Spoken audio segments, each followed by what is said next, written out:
Welcome back to RuiThinking. I'm Yang Rui. About 20 years ago, one Japanese diplomat came to me and said the death toll of the Nanjing Massacre should be 100,000 less than the Chinese official figure. Stunned, I turned around and left speechless. He was not very serious about the war atrocities of exactly 80 years ago, was he? This Japanese diplomat was only wrestling with a figure instead of a conscience and how to protect the pacifist constitution of Japan. 10 years later, I went to the Yasukuni Shrine in Tokyo to investigate exhibits of militarism.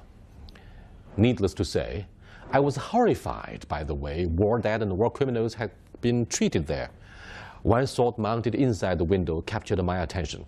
I was told by the tourist guide that this weapon wouldn't be used until someone had been killed by it.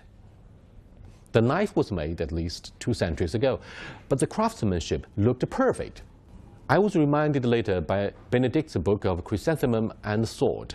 Many in China blame the Japanese emperor for his role in staging the war, but I would argue that the 2 regional wars that Japan had won in both 1895 and 1905, defeating our navy of the Qing dynasty and the Russians on our soil, had led to Japan's suicidal self-inflation.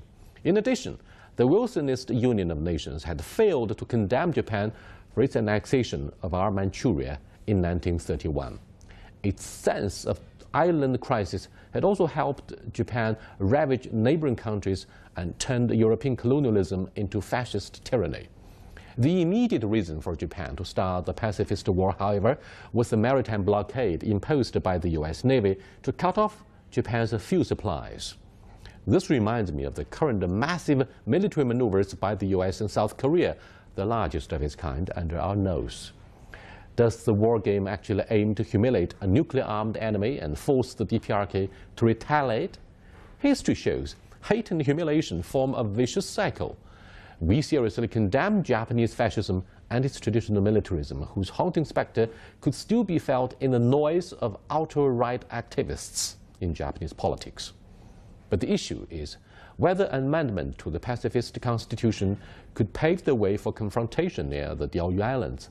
Does the tribute that the Japanese Prime Minister tends to pay each year, almost, to the war criminals in Yasukuni represent the legacy of militarism?